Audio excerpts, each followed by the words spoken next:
Hello दोस्तों, welcome to my new video.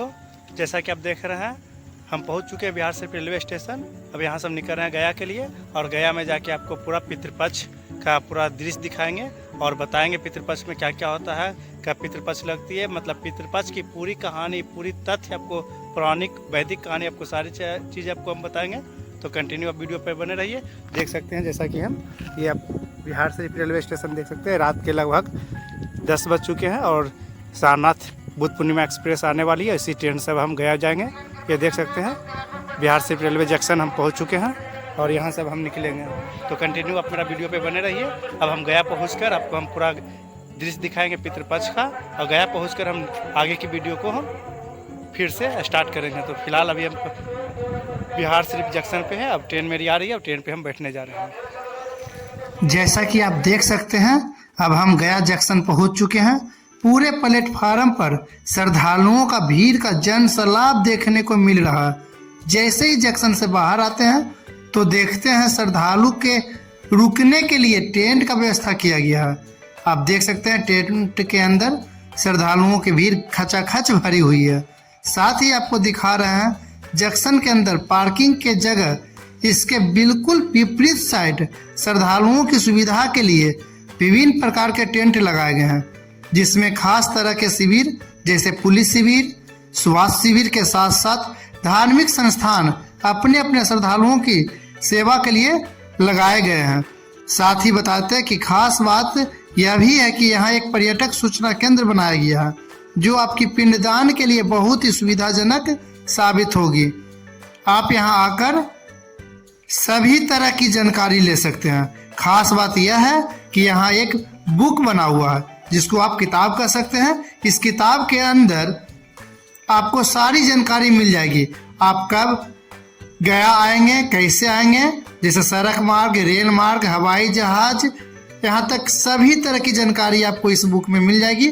साथ ही आपातकालीन स्थिति में सभी जगह का नंबर आपको इस बुक में दिया गया है। आपके रुकने के सभी होटल का नंबर और सभी का रेट सरकारी दर पर फिक्स कर दिया गया है। पिंडदान करने आए श्रद्धालुओं के लिए सरकार के द्वारा सबसे बड़ा सौगात दिया गया है गया के गांधी मैदान में। वहां लगभग 2500 श्रद्धालुगण प्रतिदिन आराम से सोने और रुकने की व्यवस्था किया गया है। तो आप कंटिन्यू मेरा वीडियो पे बने रहिए। आपको गया के गांधी मैदान का पूरा टेंट पंडाल दिखाएंगे कि कितना सुंदर सुविधा है। अब फिलहाल अभी आपका इस बाजार का दृश्य देखिए। यहाँ पूरा चाय पानी का उत्तम व्यवस्था है। मतलब कि रात भर यहाँ आपको चाय पीने के लिए सोचना कि और टेंशन लेने की आवश्यकता नहीं है। आपको चाय की सुविधा, बिस्किट की सुविधा, दूध की सुविधा, गर्म पानी की सुविधा, सब कुछ इस मार्केट में मिलेगी। तो फाइनली अब यहाँ से हम टेम्पो लेकर चलेंगे चांद चौरा, आपका विष्णुपद देख सकते हैं। फाइनली हम टेम्पो से पहुँच चुके हैं चांद चौरा मोड़ के पास। यहाँ से 1.8 किलोमीटर विष्णुपद मंदिर या तो बोलिए फल्गु नदी के पास जाने की कुल दूरी है। तो बता देते हैं कि यहाँ से सार्वजनिक पर्सनल गाड़ी जाने के लिए यहाँ से सेवा बाधित कर दी गई है। पूरा पिंडदान पिंडदान के इस 16 दिवसीय महासंगम में यहाँ से आपको निःशुल्क ई रिक्शा की सेवा दी गई है और लगभग 100 से ज़्यादा ई रिक्शा चलते रहती है और इसका कोई चार्ज नहीं किया जाता है यहाँ पिंडदान श्रद्धालुओं के लिए। तो देख सकते हैं रात के लगभग 3:30 बज चुके हैं। इतना रात होने के कारण हम अभी आपको विष्णुपद मंदिर के पास नहीं लेके जाएंगे। अब आपको यहाँ से लेकर चलते हैं गांधी मैदान, जहाँ श्रद्धालुओं के रुकने की उत्तम व्यवस्था की गई है, जहाँ 2500 बेड लगाया गया। तो चलिए आपको पूरा गांधी मैदान का दृश्य दिखाते हैं। देख सकते हैं गांधी मैदान के पास फिलहाल पहुँच चुके हैं। यहाँ का दृश्य बहुत ही सुंदर बनाया गया है। साथ ही यहाँ का पार्किंग बहुत बड़ा है ताकि श्रद्धालुओं को वाहन लगाने में कोई कष्ट ना हो। चलिए आपको इस मैदान के अंदर लेकर चलते हैं, जहां इस महासंगम के श्रद्धालुओं को रुकने का उत्तम व्यवस्था किया गया है। जैसे ही इस मैदान के अंदर प्रवेश करते हैं तो मैं बहुत ही आश्चर्यचकित हुआ यहाँ की सुंदरता को देखकर। सबसे पहले गेट के जस्ट बगल में पितृपक्ष मेला 2024 और विष्णुपद मंदिर का चित्रण बहुत ही सुंदर रूप से किया गया। आप देख सकते हैं कितना सुंदर रूप से पितृपक्ष मेला 2024 और विष्णुपद का मंदिर बनाया गया। साथ ही आप देख सकते हैं विशिष्ट अतिथि कक्ष बनाया गया है और इसके साथ साथ पुलिस नियंत्रण कक्ष, सहायता केंद्र के साथ साथ रजिस्ट्रेशन की 2 काउंटर बनाया गया है। इसके बिल्कुल सामने एम्बुलेंस की 2 गाड़ी खड़ी आपको देखने को मिलेगी ताकि इमरजेंसी सेवा श्रद्धालु को तत्काल दिया जा सके। और सबसे बड़ी बात, यहाँ लॉकर रूम बनाया गया है ताकि श्रद्धालुगण को अपनी बैग सामान सुरक्षित यहाँ रख कर पिंडदान करने जा सके और रात में यहाँ आराम से सो सके। साथ ही इसके बगल में मेडिकल स्टोर के साथ साथ डॉक्टर टीम भी लगाया गया है ताकि श्रद्धालुओं की तुरंत इलाज कराई जाए और दवा तत्काल मुहैया कराया जाए। इस पिंडदान महासंगम में श्रद्धालुओं के लिए मुफ्त में चाय, नाश्ता, खाना की उत्तम व्यवस्था। सुबह 5 बजे से रात के लगभग 10 बजे तक डालमिया बाजार की ओर से पितरों के महापर्व के मौके पर गया जी धाम में आए पिंडदानियों के लिए निःशुल्क प्रसाद की उत्तम व्यवस्था दे रही है। साथ ही यहाँ हमको सुपरमार्केट भी देखने को मिला। इस मार्केट में लस्सी, दूध, बिस्किट, खाने की बहुत सारी सामान बिकती हुई नजर आई और यहाँ चाय का 2 स्टॉल भी लगाया गया है जहाँ आप पैसा देकर चाय का आनंद ले सकते हैं। तो चलिए अब आपको यहाँ का टेंट की जानकारी देते हैं। यहाँ कुल 4 टेंट लगाए गए हैं। प्रत्येक टेंट में लगभग 500 से ज़्यादा बेड की व्यवस्था की गई है और टेंट के बाहरी दीवार का दृश्य बहुत ही सुंदर चित्रण के साथ देखने को मिलती है। यहाँ बिहार के सभी जिले की खास खास मंदिर और जगह का सुंदर चित्रण किया गया है जिसको आपको हम दिखा रहे हैं और आपकी पूरा चित्रण का वर्णन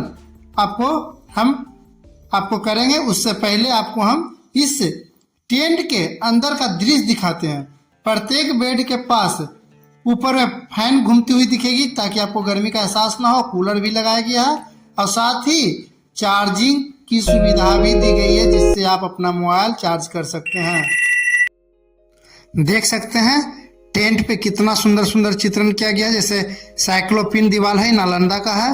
राजगीर का रोपवे देख सकते हैं। बोध गया का ग्रेट बुद्धा स्टैचू आप देख सकते हैं। साथ ही गया का मंगला गौरी मंदिर भी आप देख सकते हैं। इसके साथ साथ राजगीर का ग्लास ब्रिज, गया का विष्णु मंदिर, महाबोधि मंदिर गया का और नालंदा का विरायतन। इसी तरह यहाँ बहुत सारे चित्रण आपको देखने को मिलेंगे। इसके साथ ही आपको बता देते हैं कि इस टेंट में पीने के लिए उत्तम व्यवस्था किया गया। आरओ का पानी का सेवा यहाँ उपलब्ध कराया गया है। देख सकते हैं आरओ का पानी की सेवा है और साथ ही यहाँ स्नान करने के लिए स्नान घर बनाया गया है। देख सकते हैं बहुत सुंदर रूप से स्नान घर की व्यवस्था की गई है और शौचालय का भी उत्तम व्यवस्था। और सबसे बड़ी बात है कि यहाँ साफ सफाई बहुत ही ज़्यादा देखने को मिली। यहाँ सुबह हो गई है तो अब टेम्पो लेकर चलते हैं विष्णुपद मंदिर। वहाँ का पिंडदान और तर्पण आपको दिखाएंगे और पौराणिक कहानी भी आपको बताएंगे। देख सकते हैं विष्णुपद मंदिर से लगभग 200 मीटर पहले से श्रद्धालुओं का भीड़ देखने को आपको मिलेगी और जगह जगह फ्री चाय पानी की उत्तम व्यवस्था दिखेगी। यहाँ पुण्य कमाने के लिए श्रद्धालुओं की सेवा दी जाती है। आप देख सकते हैं मेन गेट के साथ मंदिर का सबसे ऊपर का दृश्य आपको हम दिखाते हैं। ऊपर का जो आप दृश्य देख रहे हैं ये पताका जो आप फहरता हुआ देख रहे हैं, ये पताका जो है प्योर गोल्ड सोना का बना हुआ है। और चलिए इस मंदिर को दिखाने के बाद अब आपको लेकर चलते हैं फाल्गु नदी के तट पर। यहाँ जगह जगह पिंड बनाने की पूजा की सारी सामग्री बिकती हुई आपको दिखेगी। सबसे पहले श्रद्धालु इस फाल्गु नदी में स्नान करते हैं और विधिवत रूप से पिंडदान का पूजा करते हैं। आपको विष्णुपद के पास पिंडदान करते हुए सभी श्रद्धालुओं को हम दिखाते हैं कितनी भीड़ है और सभी श्रद्धालुगण पिंडदान करने के लिए क्या क्या यहाँ पे सामग्री यूज करते हैं। सबसे पहले आप जान लीजिए कि पिंड बनाने के लिए आटा, जौ, काला तिल, दूध के साथ गूंथकर पिंड बनाकर तैयार किया जाता है। और पूजा की बहुत सारी सामग्री होती है। सभी सामग्री खरीदकर यहाँ श्रद्धालुगण पूजा करते हैं। देख सकते हैं जगह जगह पूजा की सामग्री, फल और पीतल के बर्तन बिकते हुए आपको दिखेगी। साथ ही आप पूजा करते समय सभी श्रद्धालुओं को आप देख सकते हैं। जिन श्रद्धालुओं के पास जितनी बजट होती है अपनी उसी बजट के हिसाब से पूजा की सामग्री खरीदते हैं और पिंड दान करते हैं। पिंड दान का यहाँ सरकारी बजट का रेट भी फिक्स किया गया ताकि श्रद्धालुओं को किसी तरह की समस्या का सामना ना करना पड़े।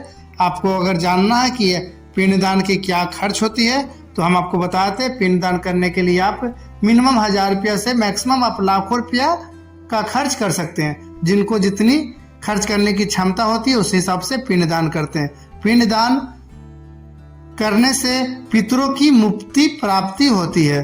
तो आपको पिंड दान की सारी रोचक बातें बताएंगे। आप कंटिन्यू मेरा वीडियो को देखते रहिए। अब सबसे खास बात बताएंगे पिंड दान के बारे में। फल्गु नदी में श्रद्धालुओं के साथ कुछ अनहोनी ना हो इसके लिए एनडीआरएफ की टीम बोट के साथ हमेशा तैनात रहती है। गया में यहाँ पितृपक्ष में जिसका भी पिंडदान व श्राद्ध किया जाता है उन्हें मोक्ष की प्राप्ति होती है। गया में तर्पण, श्राद्ध, पिंडदान इतना महत्वपूर्ण मानने के पीछे एक धार्मिक कथा है। तो आइए आपको बताते हैं कि इस कथा की संपूर्ण जानकारी। कहा जाता है प्राचीन काल में गयासुर नामक एक शक्तिशाली असुर भगवान शिव का बहुत बड़ा भक्त था। उसने भगवान विष्णु से वरदान मांगे जिससे कि वह देवी देवताओं से भी अधिक पवित्र होने का वरदान उन्हें मिल गया। वरदान मिलते ही स्थिति यह हो गई कि उसे देख या छू लेने मात्र से ही घोर पापी भी स्वर्ग में जाने लगे। यह देखकर धर्मराज भी चिंतित हो गया। इस समस्या से निपटारा के लिए देवताओं ने छल पूर्वक एक यज्ञ का नाम रख दिया जिस पर गयासुर का संपूर्ण शरीर मांग लिए। गयासुर अपना शरीर देने के लिए तैयार हो गए और उत्तर के तरफ पांव और दक्षिण के तरफ अपना सर रख कर लेट गए। मान्यता है कि उनका शरीर 5 कोस में फैल गई, इसीलिए उस 5 कोस के भूखंड का नाम गया पड़ गया। गयासुर के पूर्ण प्रभाव से वह स्थल तीर्थों के रूप में स्थापित हो गई। यहाँ पिंडदान, तर्पण, श्राद्ध करने से स्वर्ग की प्राप्ति होती है। पहले विभिन्न नामों से 360 वेदियों की पूजा की जाती थी, अब 48 वेदी शेष रह गए। आमतौर पर इन्हीं वेदियों में पिंडदान, तर्पण और श्राद्ध किया जाता है। आपको बता देते हैं कि खासकर गया में विष्णुपद मंदिर, फाल्गु नदी के तट पर अक्षरवट और इसके साथ ही यहाँ पिंडदान सबसे ज्यादा शुभ माना जाता है। इसके अतिरिक्त गया में और भी जगह पिंडदान होती है जैसे नौकूट, ब्रह्मोनी, बैतरणी, मंगला गौरी, सीताकुंड, रामकुंड, नागकुंड, पांडुशिला, रामशिला, प्रेतशिला व कागबली। ये सभी जगह पिंडदान के लिए प्रमुख स्थल माने जाते हैं। लेकिन सबसे ज्यादा यहाँ पिंडदान विष्णुपद मंदिर के पास, फल्गु नदी के तट पर अक्षय वट के पास होती है। तो अभी आपको पूरा पिंडदान का जो दृश्य दिखा रहे हैं हम, इस टोटल विष्णुपद मंदिर के पास और फल्गु नदी के तट पर स्थित अक्षरवट वट वृक्ष के शुभ नाम जिसको अक्षरवट कहा गया है, इसका पूरा दृश्य आपको हम दिखा दिए हैं। जैसा कि हम आपको पूरा विष्णुपद मंदिर के पास, अक्षय वट के पास, फल्गु नदी के किनारे पिंडदान, श्राद्ध, तर्पण के बारे में सब कुछ जानकारी दे दी है। अब आपको लेकर चलते हैं सीताकुंड के पास जहाँ पिंडदान, श्राद्ध, तर्पण क्या आता है। सीताकुंड जाने के लिए ये जो आप देख रहे हैं रबर डैम, इस रबर डैम से फल्गु नदी को क्रॉस करके सीताकुंड के पास जाएंगे तो आप दोनों लुत्फ उठा सकते हैं। सीताकुंड के पास भी लेके जाएंगे, पिंडदान, श्राद्ध भी आप देख सकते हैं, साथ ही आप ये रबर डैम्प देख रहे हैं। यही एक रबर डैम्प है जो फल्गु नदी के पानी को श्राद्ध क्रम के लिए 20 दिन रोक के रखा जाता है।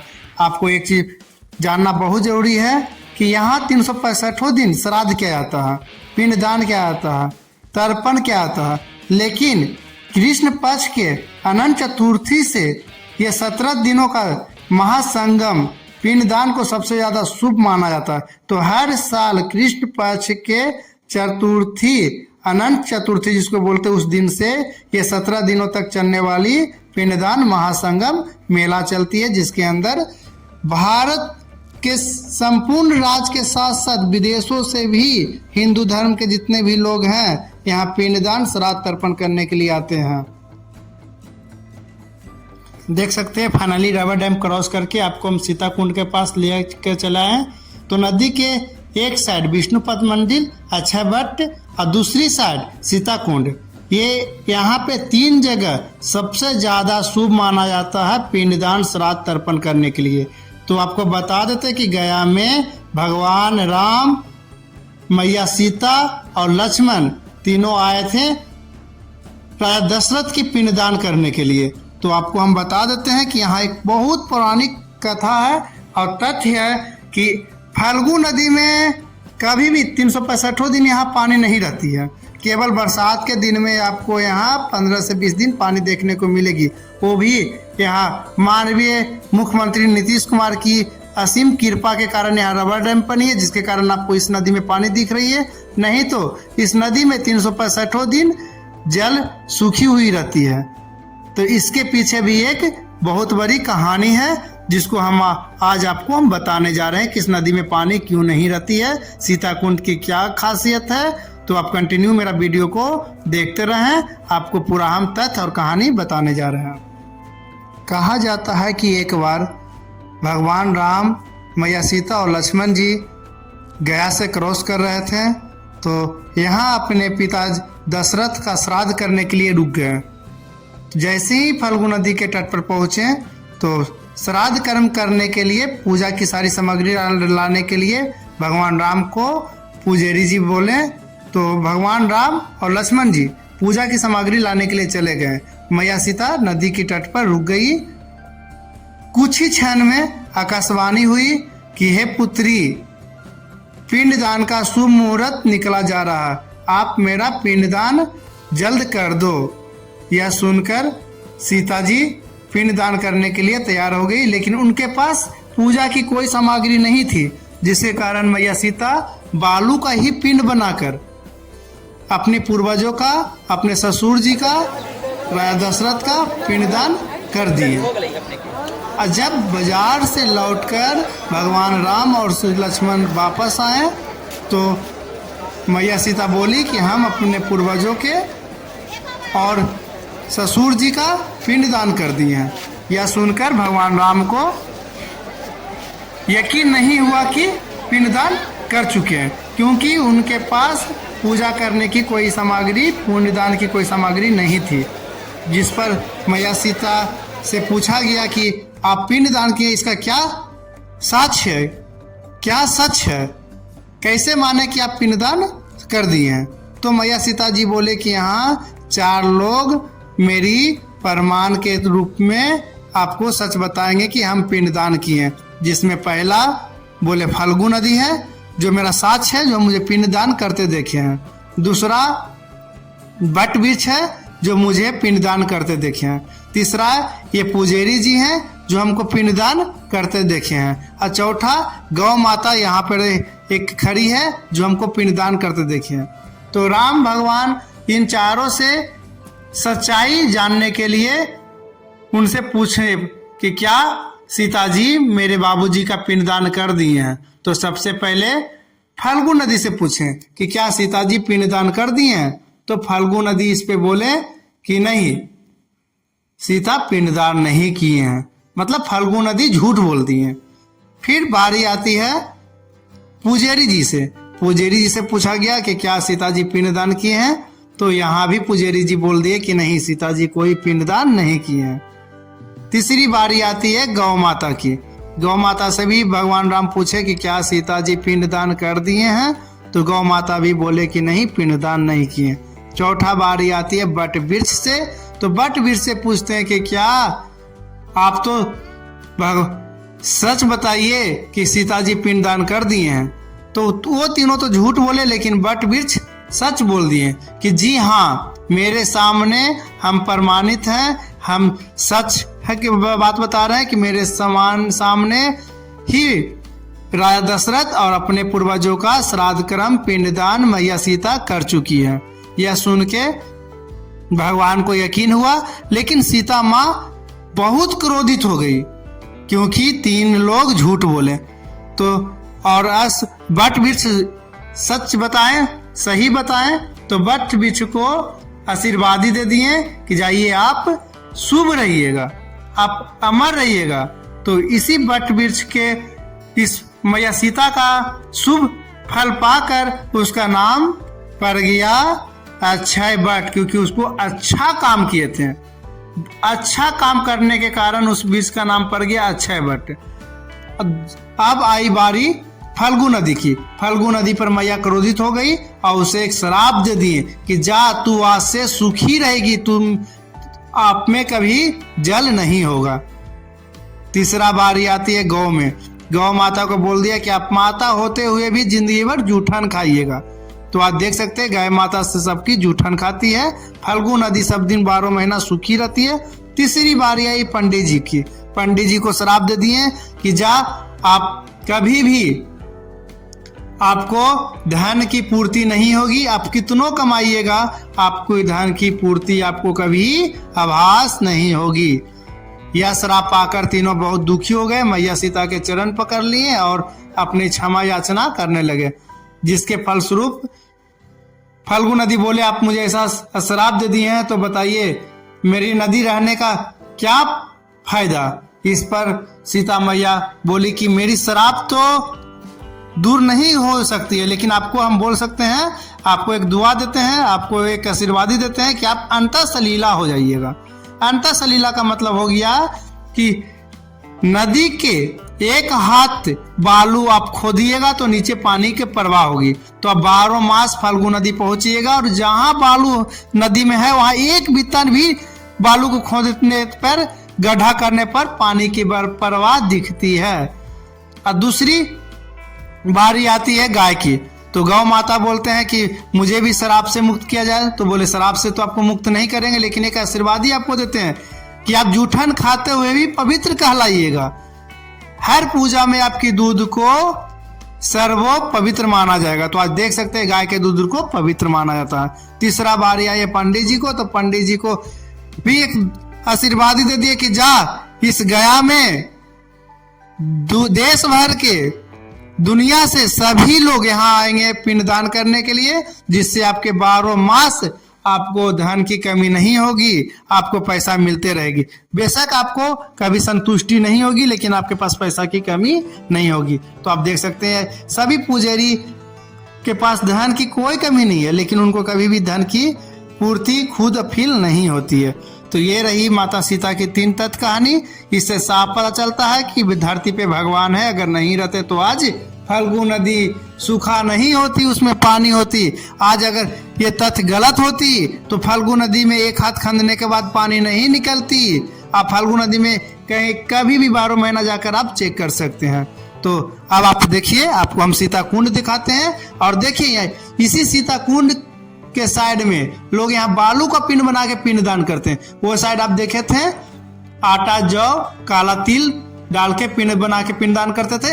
इधर मैया सीता बालू का पिंड बना के अपने पूर्वजों का श्राद्ध किए थे, पिंडदान किए थे। तो सीता कुंड के तरफ बालू रख के पिंडदान किया जाता है। आप पूरा वीडियो के बैकग्राउंड में आप पूरा वीडियो चलते हुए देखे होंगे, इसमें आपको सब कुछ गौर से देखिए। बालू का पिंड है और आपको फाइनली सीता कुंड हम दिखाते हैं। फाइनली आप देख रहे हैं यही सीता कुंड है, सीता मैया है। ये वीडियो मेरा बनाने का प्रयास कैसा रहा कमेंट करके बताइएगा। अगला वीडियो मेरा इसका एपिसोड 2 पिंडदान एपिसोड 2 में आपको हम प्रेसशिला पर्वत लेकर चलेंगे और वहाँ ब्रह्मा जी पे पिंडदान का पूरा वीडियो दिखाएंगे।